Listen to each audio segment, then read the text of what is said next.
May ilang ulat na nagsasabing posible raw na ang ilan sa mga saksak ay ginawa matapos siyang mamatay.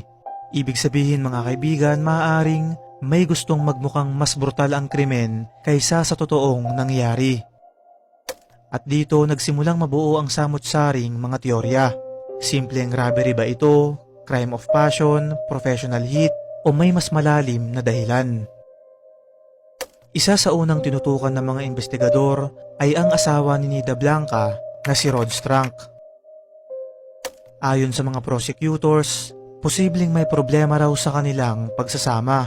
May mga usap-usapan na may conflict tungkol sa pera, mana at relasyon. Lumabas pa ang alegasyon na inalis umano ni Nida Blanca si Rod sa kanyang will o mana.